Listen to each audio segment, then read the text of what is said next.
మొదటి పేతురు 5వ అధ్యాయము 10వ వచనం. ఈ యొక్క వచనాన్ని గనక మనం చదివితే ప్రభు నన్ను ఎందుకు పిలిచాడని చాలా సంతోషం వేస్తుంది. ప్రభు మనల్ని మహిమకు పిలుస్తున్నాడు. మహిమ అంటే యేసు ప్రభు వారు ఎక్కడైతే ఆయన ఉన్నాడో, ఎక్కడైతే చేర్చబోతున్నాడో ఆ గొప్ప స్థితిలోనికి మనల్ని తీసుకెళ్ళబోతున్నాడు. ఈ భూమి మీద అనేక కష్టాలు, అనేక బాధలు, అనేక హింసలు, అనేక రోగాలు, ఒంటికి రోగాలు, అలాగా ఎన్నో హృదయ వేదనలు, ఎవరన్నా చనిపోయినా, ఎవరికైనా కష్టం వచ్చినా, ఆర్థికంగా కోల్పోయినా, అనారోగ్యం వచ్చినా ఎన్నో వేదనలు. ఈ భూమి అంతిమం కాదు ఎవరికి కూడా. శరీరానికే చావు కానీ ఆత్మకి చావు కాదు గనక ప్రభు మనల్ని ఏమంటున్నాడు అంటే, ఇదిగో ఈ భూమి మీదకి నేను మిమ్మల్ని పంపించాను, కానీ నేనుండు చోటుకు. యేసు ప్రభు పూర్తిగా అబద్ధమైన చెప్తున్నాడు. అబద్ధికుడైనా ఉండాలి, లేదా నిజమైన చెప్పాలి. ఓకేనండి. యేసు ప్రభు మాటల్ని మనం పక్కన పెట్టడానికి అస్సలు అవకాశం లేదు. ఎందుకంటే ప్రభు అన్నాడు, నేనే సత్యమును అన్నాడు. అన్నప్పుడు ఆయన నిజమైన చెప్తున్నాడు, లేదంటే భయంకరమైన అబద్ధాలను చెప్తున్నాడు. అయితే ఈ ప్రపంచంలో ఎవరు కూడా యేసు ప్రభుని ద్వేషించి ఆయన బైబిల్ని చింపేసి ఫోటోల్ని కాల్చేసే వరకు కూడా యేసు ప్రభు అబద్ధికుడు అని ఎవ్వరూ అనలేరు. విచిత్రం ఏంటో చెప్పనా, ఇంకా యేసు ప్రభు అంగీకరించిన గ్రూపులు ఉన్నాయి, ఆర్ఎస్ఎస్ గ్రూపులు చాలా ఉన్నాయి, విహెచ్పి అని గ్రూపులు ఉన్నాయి, శివశాన గ్రూపులు ఉన్నాయి. వీళ్ళు యేసు ప్రభుని అసలు ప్రకటింపకూడదని చెప్పి నిషేధిస్తారు గ్రామాల్లో, పట్టణాల్లో. అలాంటిది వీళ్ళు కూడా యేసు ప్రభు ఇదిగో అబద్ధికుడు అని రుజువు చేయడానికి అవకాశం లేదు. యేసు ప్రభు ఆనాడే ఛాలెంజ్ చేశాడు, నాలో దోషమందని మీలో ఎవరైనా సరే నిరూపించగలరని చెప్పి ఆనాడే ఛాలెంజ్ చేశాడు. ఈనో ఛాలెంజ్ చేస్తాం ఏంటి కొత్తగా? అయితే యేసు ప్రభులో మరి ఆయన సత్యమే పలుకుతున్నాడు కనుక ఆయన మాట మనకి ఏం చెప్పాడంటే, ఇదిగో నేను వెళ్తున్నాను, నేనుండు చోటకి మిమ్మల్ని కూడా తీసుకెళ్తాను, ఎవరైతే నా యందు విశ్వసిస్తారో మిమ్మల్ని కూడా నేను తీసుకెళ్తాను అని ఆయన చెప్పి ఆయన అంటున్నాడు, మిమ్మల్ని అందరినీ కూడా నిత్య మహిమకు నేను పిలుస్తున్నాను, ఆహ్వానిస్తున్నాను, రండి అంటున్నాడు. మనకి ఏం ప్రపంచం తెలుసు? ఈ భూ ప్రపంచమే తెలుసు. ఇక్కడ కష్టాలు, ఇక్కడ చదువులు, ఇక్కడ ఉద్యోగాలు, ఇక్కడ వ్యాపారాలు, ఇక్కడ బ్రతుకులు, ఇక్కడ అప్పులు, ఇక్కడ నొప్పులు, ఇదే మనకి తెలుసు. కానీ దేవుడు మనల్ని దేనికి పిలుస్తున్నాడంటే ఇక్కడ జీవితానికి పిలవట్లేదు, కానీ ఇక్కడ నుండి పిలుస్తున్నాడు మనల్ని ఇక్కడ నుండి ఆయన మహిమకు మనల్ని పిలుస్తున్నాడు. ఒకసారి వచనం చదవండి, 10వ వచనం. తన నిత్య మహిమకు క్రీస్తు నందు మిమ్మును, అంటే రక్షణ పొందిన సంఘానికి అందరికి కాదు ఈ పిలుపు, మళ్ళీ ఈ పిలుపు అందరికీ కాదు, మిమ్మును పిలిచిన సర్వకృప నిధియకు దేవుడు కొంచెం కాలము మీరు, అంటే భూమి మీద ఉన్నంత కాలము శ్రమ పడిన పిమ్మట తానే మిమ్మల్ని పూర్ణులుగా చేసి స్థిరపరిచి బలపరచును. ఇప్పుడు సింపుల్గా మీకు అందరికి అర్థం అవ్వాలంటే, ఇప్పుడు ప్రస్తుతం మనం జీవిస్తున్న ఈ కష్టాలతో కూడిన ఈ జీవితంలో నుండి, ఈ ఇబ్బందులతో రోగాలతో ఉన్న ఈ జీవితంలో నుండి దేవుడు మనలను మహిమలోనికి పిలుస్తున్నాడు. అర్థమైందండి? మహిమలోనికి మనల్ని పిలుస్తున్నాడు. ఏమండి, ఈ చెయ్యి నొప్పి తగ్గితే ఈ చెయ్యి నొప్పి మొదలవుద్ది. ఏమండి, వయసు వెళ్ళే కొద్దీ ఒక్కొక్కటి బాడీలో పార్ట్లన్నీ పనిచేయడం మానేస్తుంది. సరిగ్గా వినపడదు, సరిగ్గా కనపడదు, తిన్న టేస్ట్ తెలీదు, సరిగ్గా నడవలేం, సరిగ్గా కూర్చోలేం. ఏమండి అంటారు కదా, ఇటు కూర్చోడం ఒక 10 నిమిషాలు, నుంచోడం ఒక 10 నిమిషాలు అంటారు. వయసు పెరిగే కొద్దీ బాడీలో ఉన్న పార్ట్లన్నీ మొత్తం పోతాయి. జాయింట్లో ఈ ఉన్న జిగురు పోతుంది, ఒంటి నడు నొప్పులు, మోకాలు నొప్పులు, ఇంకా ఏ జబ్బులు ఉండాలో అన్ని జబ్బులు ఒంట్లోకి వచ్చేసి చివరికి మనం క్షీణించిపోయి మందులు ఇన్ని ఎవరింటికి వచ్చినా ఇదిగోండి ఇన్ని మందులను చూపిస్తూ ఉంటారు. అలాగా మందులు వేసుకుని క్షీణించి ఈ చనిపోయే ఈ లోకములో నుండి ప్రభు అంటున్నాడు, నేను మిమ్మల్ని పిలుస్తున్నాను. ఎక్కడికంటే నేనుండు చోటుకి మిమ్మల్ని పిలుస్తున్నాను అని ప్రభు అంటున్నాడు. ఏమండి, ఒక గుడిసెలో ఉన్నవారు ఒక్క గది, బెడ్రూమ్ అదే గది, కిచెన్ అదే గది, బాత్రూమ్ అయినా పక్కనే, వీటన్నిటికీ ఒక గుడిసెలో ఉన్న వ్యక్తికి ఒక పెద్ద ఎస్టేట్, బంగ్లా కూడా కాదు, ఎస్టేట్ అంటే ఎకరాల్లో ఉంటుంది. 20-30 ఎకరాల్లో ఉన్న ఎస్టేట్లో నీకు కొత్త ఇల్లు ఉచితంగా ఇస్తానంటే ఎవరైనా గుడిసెలో ఉండడానికి ఇష్టపడతారా? అయితే ఎస్టేటే అలాగ ఉంటే, మనుషులు కట్టిన ఎస్టేటే అలాగుంటే, దేవుడు దేనికి శిల్పియు, దేవుడు దేనికి బిల్డర్ అండ్ కాంట్రాక్టర్, నిర్మాణకుడై ఉంటాడో నిన్ను ప్రేమించి ఇచ్చే ఆ స్థలంలోనికి ప్రభు మిమ్మల్ని పిలుస్తూ ఉన్నాడు అని బైబిల్ చెబుతుంది. చూసారా? అయితే ఒంటి నొప్పులు, ఈ ఇక్కడున్న కష్టాలు, ఇక్కడున్న ఇబ్బందులు, ఇక్కడున్న బాధలు, వీటన్నిటిని తొలగించేసే ఆ ఉన్నతమైన లోకంలోనికి దేవుడు మనల్ని పిలుస్తున్నాడు. అది గొప్ప పిలుపు. అయితే ఆ పిలుపులోకి అందరూ వెళ్ళలేరు. అనేకులు పిలువబడ్డారు, కొంతమంది ఏర్పరచబడ్డారు. అయితే ఆ యొక్క గొప్ప పిలుపులోకి మనం అందరం చేర్చబడాలి. ఇప్పుడు నేను ఏదైతే చెప్తున్నానో, ప్రభు పిలుస్తున్నాడు అనే మాట, ఇది నా పిలుపు కాదు, నా వర్తమానం కాదు, ఇది ప్రభు వర్తమానం. ఏమండి? ప్రభు ఇది అబద్ధమైన చెప్పాలి ఈ విషయంలో, లేదా ఆయన నిజమైన చెప్పాలి. అబద్ధం చెబితే ఆయన మనం ప్రూవ్ చేయలేం, ఎవడూ చెప్పలేడు. అయితే దాని అర్థం ఏంటంటే ఆయన నిజమే చెప్తున్నాడు, డౌటే లేదు ఆ విషయంలో అని గనక నమ్మితే, నమ్మాలి, ఇంకొక అవకాశం లేదు మనకి. నిజము చెప్తున్నట్టయితే ఇంకా ఆయన వైపు చూడటం తప్ప ఇంకొక అవకాశమే లేదు మనకి. సో అంచేత అంత గొప్ప బంగ్లా కాదు కదా, ఎస్టేట్ కాదు కదా, ఆయన నిర్మించిన స్థానంలోకి మనం వెళ్ళేవారం అయితే ఇంక ఎంత సంతోషంగా మనకు సిద్ధపడాలి, ఎంత గొప్ప ప్లేస్కి మనం సిద్ధపడాలి. జనరల్గా చనిపోయిన ప్రతి ఒక్కడు దేవుని దగ్గరికి వెళ్ళరు. కైలాసరథం ఇక్కడ ఉంది, అందరినీ బాడీలు ఎక్కించుకొని కాల్చడానికో పాతి పెట్టడానికో కైలాసరథం తీసుకెళ్తుంది. కైలాసరథంలో పడుకున్న ప్రతి ఒక్కడు దేవుడి దగ్గరికి వెళ్ళరు. దేవుడి దగ్గరికి వెళ్తే హిట్లర్ లాంటోడు, రేపులు మర్డర్లు చేసినోడు కూడా వెళ్ళిపోవాలి దేవుడి దగ్గరికి. అయితే దేవుడు తీర్పు పెట్టాడు, ఎవడబడతాడు వెళ్ళిపోడు. చనిపోయిన వాళ్ళందరికీ దండం పెట్టేస్తున్నారు. అయితే దేవుడు వారిని నరకంలో తీసుకెళ్తాంటే నువ్వు దండం పెడితే నువ్వు అక్కడికే వెళ్తావు. అందుకనే విశ్వాసులైన మనము చనిపోయిన వారికి దండం ఎందుకు పెట్టమంటే వారు దేవుడితో సమానులు కాదు. అర్థమైందండి? చనిపోయిన వారు దేవుడితో సమానులు కాదు కనుక మనం చనిపోయిన ఆ బాడీస్కి మన దండం పెట్టం. గమనించండి, చనిపోయిన ప్రతి ఒక్కడు పరలోక రాజ్యానికి వెళ్ళడు. దేవుడు ఎవరైతే వారి పాపాలకు క్షమించబడతాయో వారు తప్ప పరలోక రాజ్యానికి ఎవరు వెళ్ళరని సాక్షాత్తు సత్యం పలికే సత్యదేవుడైన యేసుప్రభువే చెప్తున్నాడు. సో అంచేత మనకు అంతకుమించి ఇంకొకరి మాట ఎలా తీసుకుంటాం? అయితే మనకి విశ్వాసులకి సంతోషకరమైన విషయం ఏంటో తెలుసా? విశ్వాసులకి సంతోషకరమైన విషయం ఏంటంటే ఆ మహిమలోకి మనందరినీ పిలుస్తున్నాడు. ఈరోజు మనం చెక్ చేసుకోవాల్సిన విషయం ఏంటంటే ఆ మహిమలోకి వెళ్ళే పరిస్థితి, స్థితి, అర్హత నాకు ఉందా అన్నది ఈరోజు వర్తమానం. ఓకేనండి? సో ఈరోజు వర్తమానం దేని గురించి అంటే ఆ మహిమలోకి వెళ్ళే స్థితి, పరిస్థితి, ఆ యొక్క అర్హత నాకు ఉందా లేదా అన్నది మనమందరం కూడా పరీక్షించుకోవాలి. బైబిల్ చెప్తుంది మోసపోకుడి, మోసపోకుడి, మోసపోకుడి అని బైబిల్ ఎందుకు చెప్తుందంటే చాలామంది మోసపోతారు, హృదయంలో అనుకుంటారంట దేవుడు లేడని బుద్ధిహీనులు. అందుకనే బైబిల్ చెప్తుంది మోసపోకుడి, మోసపోకుడి అని బైబిల్ చెప్తుంది. అంచేత మీలో ఎవరు కూడా మోసపోకూడదు, నిత్యత్వం గురించిన విషయాలు మోసపోకూడదు. అయితే మనం ఎదురు చూసేవారై ఉండాలి. జోనతన్ ఎడ్వర్డ్స్ అనే భక్తుడు ఏమన్నాడు అంటే, దేవా నిత్యత్వం మీద నా కళ్ళు నిత్యం ఉంచు, ఆ విశ్రాంతిలోకి నిత్యం ఉంచు, అప్పుడు ఇక్కడ ఎలా బతకాలో నాకు తెలుస్తుంది, ఇక్కడ ఎలా బ్రతకాలో నాకు తెలుస్తుంది. ఇక్కడ బ్రతుకు అక్కడ స్థితిని నిర్ణయిస్తుంది, ఇక్కడ నువ్వు బ్రతికి బ్రతుకు అక్కడ స్థితిని నిర్ణయిస్తుంది. అంతే తప్ప ఇక్కడ ఎలా పడితే అట్లాగా మటలు చేసుకుంటూ, మానమంగలు చేసుకుంటూ, లేకపోతే దొంగతనాలు చేసుకుంటూ, ఏది పడితే ఇక్కడ చేసేస్తూ నేను అక్కడికి వెళ్ళిపోతానులే, చివరికి అందరూ అక్కడికే వెళ్ళాల్సిందే. నో, చివరికి అందరూ అక్కడికి వెళ్ళరు. జైలులో కొంతమంది ఉంటున్నారా, బయట కూడా కొంతమంది ఉంటున్నారు కదా. అయితే రేపు పొద్దున దేవుడు తీర్చేటప్పుడు ఎక్కువ మంది జైల్లో ఉంటారు, అంటే నరకం ఎక్కువ మంది అందులో ఉంటారు, తక్కువ మంది బయట ఉంటారు ఆయన రాజ్యంలో. ఓకే, ఇప్పుడు మనం చూడ అంశం ఏంటంటే ఎవరు ఆ నిత్య మహిమలోకి వెళ్తారు అన్నది ఈరోజు మనం పరీక్షించుకుందాం. చూడండి, హెబ్రీలకు రాసిన పత్రిక 4వ అధ్యాయము 2వ వచనం. వారికి అని ఉంది కదా, అది ఇశ్రాయేలీలు. ఇశ్రాయేలీలకు ప్రకటింపబడినట్లు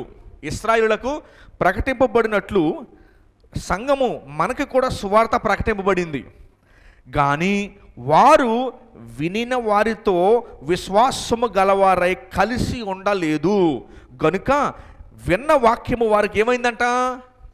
నిష్ప్రయోజనమైందంట. మరి చాలామంది మందిరంలో కూర్చుంటారు యూదుల్లాగా. యూదులు కూడా వాక్యాన్ని విన్నారు. వారు విన్న వాక్యం మీద ఏం చూపించలేదంటే విశ్వాసాన్ని చూపించలేదు. ఏం చూపించలేదు? విశ్వాసం విన్నారు, కానీ దాని పట్ల ఎటువంటి విశ్వాసాన్ని చూపించి దాని పరంగా నడుచుకోలేదు. ఈరోజు మరి ఆ నిత్య మహిమలోకి ఒక 3-4 మెట్లు చెప్తాను. మొదటి మెట్టు ఏంటంటే వారు విన్నారు, వెంటనే ఏం చేస్తారని దాన్ని బట్టి నడుచుకున్నారు. మీకు గుర్తుందా, మరియా యొద్దకు గబ్రియల్ దేవదూత క్రిస్మస్ టైంలో మనం జ్ఞాపకం చేసుకుంటాం. గబ్రియల్ దేవదూత వచ్చి ఏం చెబుతాడు? ఇదిగో మరియా, నువ్వు గర్భాన్ని ధరిస్తావు పరిశుద్ధాత్మ దేవుని వలన.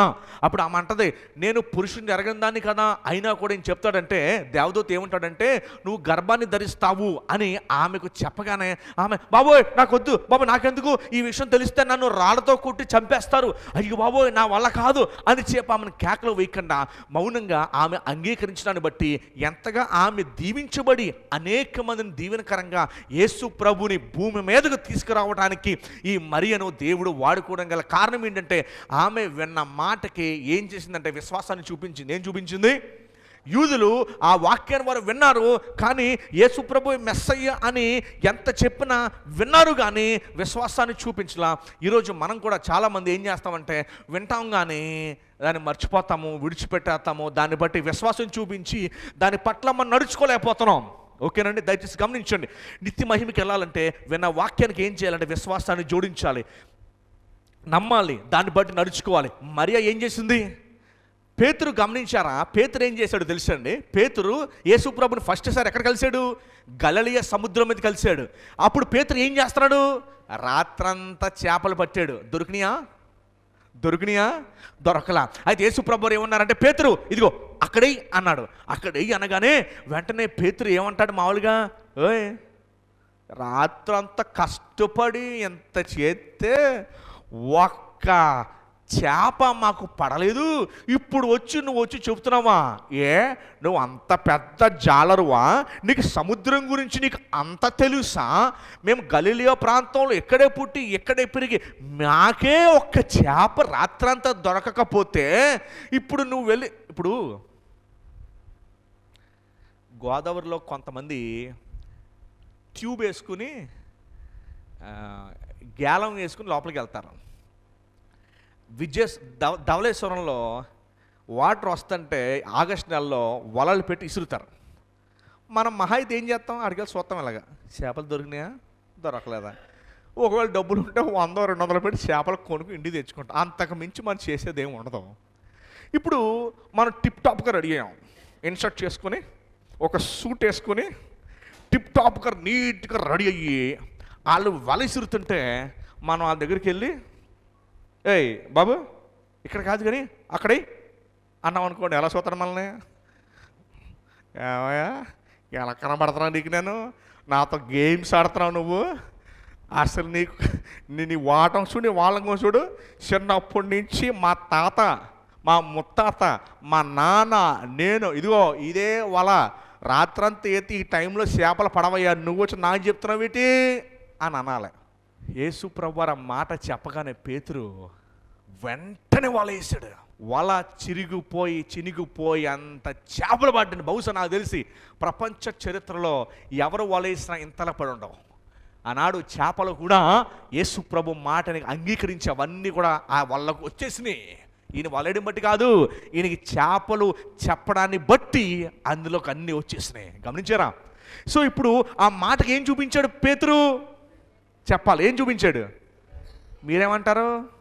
మీరేం చేస్తారు? చెయ్యాలా? నిజమేనా? చేద్దాంలే. పేతురు ఏం చూపించాడు? వెంటనే అంగీకరించాడు. సరే, ఇంకో వ్యక్తిని మీకు జ్ఞాపకం చేస్తాను నేను. శతాధిపతి. ఎవరైనా శతాధిపతి ఇంకా సూపరు, పేతురు కంటే సూపర్ అయినా అని నేను అలా ప్రభు అన్నాడు. ఏమన్నా తెలుసా? అసలు ఇశ్రాయేలీలో అసలు ఇట్లాంటి విశ్వాసము నేను కనుగొంటానా అని అన్నాడు. ఎవరిని చూసి? శతాధిపతి ఏమంటాడు తెలుసా? ఇంట్లో ఒక్కడికి రోగం వచ్చి పడిపోయి ఉంటాడు. ప్రభు దగ్గరికి వచ్చి అంటాడు, ప్రభువా మా ఇంటికి వచ్చే అర్హత కూడా నాకు లేదు, మా ఇంటికి వచ్చే అర్హత కూడా నాకు, నువ్వు ఒక మాట సెలవి అతను బాగుపడిపోతాడు. ఏమన్నాడు? ఇదే మార్త ఏమందో తెలుసా? మార్త అంటదే, ఇప్పుడు వచ్చావా మా వాడు చచ్చాక, నువ్వు 4 రోజులు ముందు వచ్చుంటే బాగుండేది. ఎవరో మార్త. అన్యుడైన రోమీయుడైన శతాధిపతి ఏమన్నాడు? ప్రభువా అసలు నువ్వు మా ఇంటికి వచ్చే అర్హత నాకు లేదు, ఒక్క మాట సెలవియ్యా చాలు అన్నాడు. చూసారా? అందుకని ప్రభు అన్నాడు, అసలు యూదుల్లో అయినా సరే ఇట్లాంటి విశ్వాసం నాకు దొరుకుద్దా అని అన్నాడు. మొదటి విషయం, ఆయన మహిమలోనికి వెళ్ళే వరకు ఉండే మొత్తం లక్షణం ఏంటంటే ఆయన మాటకి ఏం చూపించడం? విశ్వాసం ఏం చూపించాలా? అది నేర్చుకోవాలా. ఫస్ట్ ఆ మొదటి అడుగు వేయాలి. ఆ మొదటి అడుగుల్లోనే మనం తొట్టిల్లిపోతే, మొదటి అడుగుల్లో మనకి జారిపోతే ఆ నిత్య మహిమలోకి మనం వెళ్ళలేము. ఈ కష్టాలతో ఇబ్బందులతో అటువైపు చూసే కళ్ళు మనకుండవు. ఫస్ట్ మనకేముండాలా? దేవుడి మాటకి ఏం చూపించాలి? రెండో వ్యక్తిని మీకు పరిచయం చేస్తాను చూడండి. హెబ్రీలకు రాసిన పత్రిక. ఇంకే అక్కడి నుంచి మనం ఎక్కడ కదలం. 4వ అధ్యాయము 11వ వచనం. 4వ అధ్యాయము 11వ వచనం చూడండి ఒకసారి. అవిధేయత వలన ఇశ్రాయేలీయులు పడిపోయినట్లుగా. దేని వల్ల పడిపోయారండి? అవిధేయత వలన. మనలో ఎవడనూ పడిపోకుండా ఆ విశ్రాంతిలో ప్రవేశించుటకు జాగ్రత్త పడుదుము. ఏమండి, మనందరికీ తెలుసు ఈ భూమి మీద మనం అశాశ్వతం. ఇక్కడ ఉన్నంతకాలం కష్టం, బాధలు, నొప్పులు, ఇబ్బందులే. అది అందరికీ తెలుసు. కొంతమంది పాపం కష్ట బాధలు తట్టుకోలేక ఏమంటారంటే ఎప్పుడు వెళ్ళిపోతానో అని అంటారు. ఓకేనండి, ఇది అందరికి తెలిసిన విషయం. కానీ ఇప్పుడు ఇంపార్టెంట్ ఏంటంటే నువ్వు ఎక్కడికి వెళ్తున్నావు అన్నది చాలా ముఖ్యం. నీ శరీరం మట్టిలోనో లేకపోతే కాల్చేయడం ఏదో జరుగుద్ది. ఏమండి, ప్రపంచ దేశాల్లో రకరకాలుగా చేస్తారు. టిబెట్ దేశంలో ఏం చేస్తారు తెలుసా? శరీరాన్ని ముక్కలు ముక్కలుగా నరికేసి గెద్దలకు వేస్తారు. గెద్దలు వాళ్ళ పితరులు అవి వచ్చి తింటేనే ఈడు మోక్షానికి వెళ్ళినట్టు నమ్ముతారు. గ్రీకులు ఏం చేస్తారంటే చిన్న పడవ లేకపోతే డబ్బులు లేకపోతే ఏదైనా తిప్పంట చూసారా, దాని మీద పెట్టేసి కాల్చి సముద్రంలోకి వదిలేస్తారు. ప్రపంచ చరిత్రలో మనిషి చనిపోయిన తర్వాత రకరకాలుగా చేస్తారు. మనము ఎందుకు పాతి పెడతామంటే బైబిల్ చెప్తుంది మన్ను తిరిగి మరలా మన్నులో కలిస్తేనే అది సృష్టికి మంచిదిగా దేవుడు ఎంచాడు కనుక మనం పాతి పెడతాం. ఇశ్రాయేలులు అవిధేయత చూపించడం వలన వారు మిగిలిపోయారు.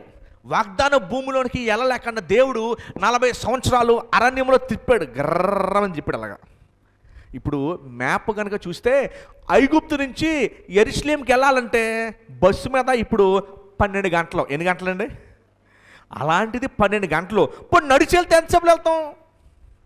వారం, పోనీ నెల, పోనీ సంవత్సరం తీసుకోండి. నైట్ 12 అంటే ఒక 600 కిలోమీటర్లు అనుకోండి. 600 కిలోమీటర్లు ఎంతసేపు నడుస్తారు? నెల రోజులు నడిచారు అనుకోండి. కానీ వీళ్ళు 40 సంవత్సరాలు నడిచారు. ఎన్ని సంవత్సరాలు? ఎందుకంటే ఇప్పుడేమో దారి ఉంది, అప్పుడు దారి తెలియదు కదా. దేవుడు వాళ్ళని ఏం చేశాడంటే గిర్రమని తిప్పాడు అలాగా సర్కిల్స్. ఎందుకు? అవిధేయత చూపించారు. మీకు ఒక మాట నేను జ్ఞాపకం చేస్తాను. మీరు ఎంతమందికి సౌలు తెలుసు? సౌలు రాజు. సౌలుకి దేవుడు మాట చెప్పాడు సమూయేలులో, నీకు అమాలేకుల మీద విజయాన్ని ఇస్తాను. ఏమిస్తాను? నువ్వు అక్కడి నుంచి ఏమి తేకో, పూర్తిగా ఫినిష్ చేసాయి. ఏం చేసాయి? పూర్తిగా ఫినిష్ చేసాయి. అసలు స్టోరీ ఎంత ట్విస్ట్, అంత బాగుంటుంది చూడండి. పూర్తిగా ఫినిష్ చేసాయి అని చెప్పాడు. మొదటిదేమో విన్న వాక్యానికి ఏం చూపించాలి? విశ్వాసం చూపించాలి. 2 ఏం చూపించాలి? విధేయతను చూపించాలి. ఏం చూపించాలి? ఆసక్తితో కూడిన విధేయత చూపించాలి. ఆమె నేను రాని చేయను అనకూడదు. ఏం చెప్పాలి? ఆసక్తితో కూడిన విధేయత చూపించాలి. ఓకేనా? విధేయత చూపించకపోతే ఏం జరిగింది? ఈ స్టోరీ చూడండి ఒకసారి. సౌలుకి దేవుడు ఏం చెప్పాడు? అమాలేకులు అందరినీ పూర్తిగా నాశనం చేసేయని చెప్పాడు. ఈ సౌలు ఏం చేశాడు తెలుసా? ఆగు అనే అమాలేకుల రాజుని చంపకుండా తెచ్చుకుంటాడు. చంపకుండా అని ఎందుకు తెచ్చుకున్నాడు? రాజకీయ కారణాలు ఉన్నాయి, అది మనకు అనవసరం.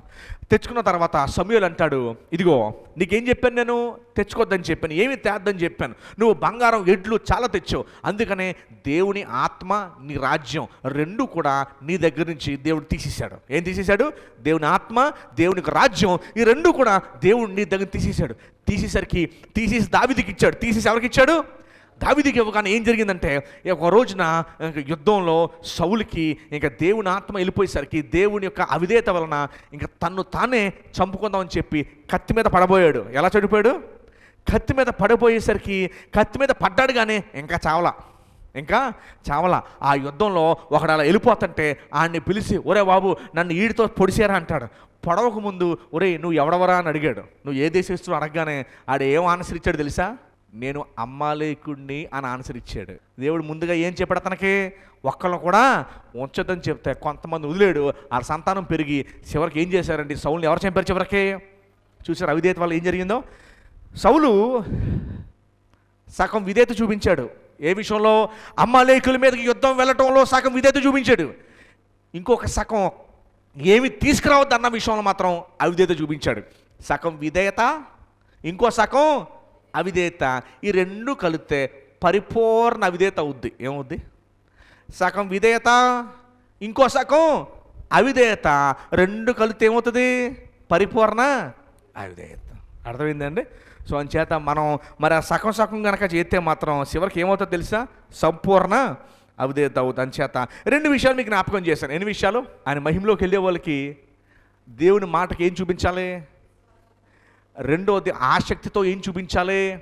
విధేయత చూపించాలి. మూడోది హెబ్రీ 4:13 ఏముందో, మరియు ఆయన దృష్టికి కనబడిని సృష్టము ఏది. అమ్మ, ఇది చాలా ఇంపార్టెంట్, మీ అందరూ తెలుసుకోవాల్సింది ఏంటంటే, దేవుని దగ్గర నుంచి దాయగలిగింది ఏదియూ లేదు, మరియు ఆయన దృష్టికి కనబడిన సృష్టి ఏదియూ లేదు. మనము ఎవరికి లెక్క అప్పచెప్పవలసి ఉన్నదో ఆ దేవుని కనులకు సమస్తమును మరుగులేక తేటగా ఉంది. లెక్క అప్పచెప్పాలనే స్పృహతో బతకాలి. చాలామంది పాపం చేయడానికి గల కారణం ఏంటో తెలుసా? నన్ను ఎవరో చూడలేదు, నన్ను దేవుడు చూడలేదు. బైబిల్లో దేవుడు స్పష్టంగా ఏం చెప్పాడంటే, మలాకీలో నీ మాటలు దేవుడు చెవులారా వింటున్నాడని రాయబడి ఉంది. ఎలా వింటున్నాడంట? చదువుతారా? మలాకీ 3:16 చదవండి ఒకసారి. అప్పుడు యెహోవా యందు భయభక్తులు గలవారు ఒకరితో ఒకరు కొనుచుండగా చాలు యెహోవా చెవియొగ్గి ఆలకించెను. తర్వాత క్రియల విషయం వచ్చేసరికి 2 కొరింథీ 5:10 మనం చదవట్లేదు కానీ జస్ట్ మీకు చెప్తున్నాను, రాసుకోండి. క్రియలకు వచ్చేసరికి క్రియలు కనులారా చూస్తున్నాడు, మాటలు చెవులారా వింటున్నాడు. రోమా 2:16 ఏముందో తెలుసా? రహస్యములన్నిటికీ లెక్కడుగుతాడంట. రోమా 2:16 ఏముంది? రహస్యములన్నిటికీ లెక్కడుగుతాడు. ఈరోజు 3వ పాయింట్ చూసాం. ఏంటో 3వ పాయింట్ అంటే, దేవుడు లెక్క అడుగుతాడనే స్పృహతో బతకాలి. చాలామంది పాపం చేయడం గల కారణం ఏంటంటే, నన్ను దేవుడు చూడట్లేదు కదా అనుకుంటున్నారు. నో, బైబిల్లో కొన్ని 100 వచనాలు ఏం చెప్తున్నాయో తెలుసా? దేవుడు ప్రతి ఒక్కటే చూస్తున్నాడు, ప్రతి ఒక్కటే వింటున్నాడు, ప్రతి రహస్యాన్ని బయటికి తీసుకొస్తాడు. ఆ రోజు మనం సిగ్గు పడకుండా ఉండాలి అంటే ఈరోజే దేవుని సన్నిధిలో క్షమాపణ నొంది ఒప్పుకొని విడిచిపెడితే ఆనాడు మనం సిగ్గు పడనవసరం లేదు. చట్టం చేతిలో మనం తప్పించుకోవచ్చేమో కానీ దేవుని చేతిలో నుంచి ఏ నరుడు కూడా తప్పించుకోజాలడు. అది గుర్తుపెట్టుకోండి. ఈ మాట ఏంటంటే, దేవునికి లెక్కప్ప చెప్పాలన్న స్పృహతో మీరు బ్రతకండి. ఇది ఇంకొక 4వ పాయింట్ చాలా ఇంపార్టెంట్. 4:14 చూడండి, 14లోనే ఉంది 3వ లైను. కనుక మనము ఒప్పుకొనిన దాన్ని గట్టిగా చేపట్టుదుము. ఇక్కడ ఏం చెప్తున్నారంటే వాక్యం, మనం ఏదైతే బాప్తిజం తీసుకున్నాడని ఒప్పుకున్నామో, ఏం ఒప్పుకున్నామంటే, నేను పాపాన్ని విడిచిపెట్టాను, నేను ఇక మీదట ప్రభుతో నడుస్తాను, నా జీవితం ఆయన కొరకే అని బాప్తిజం తీసుకున్న నాడు ఏదైతే మనం ఒప్పుకున్నామో దానిని గట్టిగా చేపట్టాలి. మనం దాన్ని గట్టిగా ఏం చేయాలి అని బైబిల్ చెప్తుంది. మోక్షానికి వెళ్ళేవారు ఏం చేయాలంటే, బాప్తిజం తీసుకున్నాడు ఏదైతే మనం ప్రమాణం చేస్తామో మనం ఏం చేయాలి? గట్టిగా చేపట్టాలి. చాలా ఒప్పుకున్నాం మనం, క్రీస్తు నా రక్షకుడు. 2 మాటలు మీకు చెప్తాను, జ్ఞాపకం పెట్టుకోండి. ప్రభు సాతాన్ని, లోకాన్ని, శరీరాన్ని జయించాడు గనక మనము కూడా జయించబద్దులమై ఉన్నాం. సో మనం దాన్ని ఒప్పుకున్నాం, బాప్తిజం తీసుకున్నాడు, ప్రభువా నేను నీతో పాటు కూడా నడుస్తాను ఒప్పుకున్న దాన్ని ఏం చేయాలి? మనం గట్టిగా చేపట్టాలంటే దాన్ని గట్టిగా జరిగించాలి. ఓకేనండి? మీకు ఒక చిన్న నిరీక్షణ పాయింట్తో క్లోజ్ చేస్తాను. ఏంటి నిరీక్షణ పాయింట్ అంటే, ఫస్ట్ ఆ నిత్య మహిమకు మనల్ని ఆహ్వానిస్తున్నాడు. 4 పాయింట్లు చెప్పాను. నిత్య మహిమకు ఆహ్వానించే వాళ్ళు ఏ రీతిగా ఉండాలి? ఫస్ట్ది ఏం చెప్పాను మీకు? విన్న వాక్యానికి ఏం చూపించాలి? విశ్వాసం చూపించాలి. 2, మాటకు మనం ఆసక్తితో ఏం చూపించాలి? విధేయత. సౌలు విధేయత చూపించలేకపోయాడు, ఏమయ్యాడో మీకు తెలుసు. ఆసక్తి మొదట విశ్వాసం చూపించిన వారు ఏమయ్యారు? పేతురు దీవించబడ్డాడు, మరియా అనేక మందికి దీవెనకరంగా అయ్యింది, శతాధిపతి స్వస్థత నొందాడు. ఎందుకు? విన్న వాక్యానికి ఏం చూపించాడు? విశ్వాసాన్ని జత చేర్చాడు, నమ్మాడు, వెళ్ళాడు. ఒకటి. రెండోది ఏం జరిగింది? అవిధేయత చూపించడం వలన సౌలు ఎంత పోగొట్టుకున్నాడో మనం చూసాము. మూడోది ఏం చూసాము? మనం ఒకరోజు లెక్కప్ప చెప్పాలన్న స్పృహతో రోజు బతకాలన్న విషయాన్ని మీకు జ్ఞాపకం చేశాను. ఇవన్నీ ప్రభు మాటలే, నా మాటలు కాదు. ఆయన అబద్ధమైన చెప్పాలి లేదా నిజమైన పలుకుతూ ఉన్నాడు. ఆయన నిజమే పలుకుతున్నాడు అన్న విషయం మనం చూసుకున్నాము. నాలుగోది ఏం చూసాము?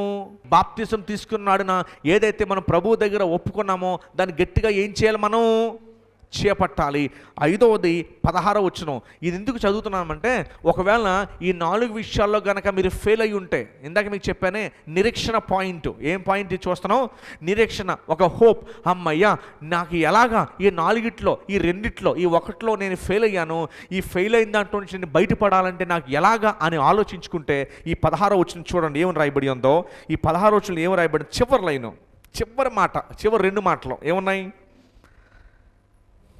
గనుక మనము కనికరింపబడి సమయోచితమైన సహాయము కొరకు కృప పొందినట్లు ధైర్యముతో కృపాసనమునొద్దకు చేరుదుము.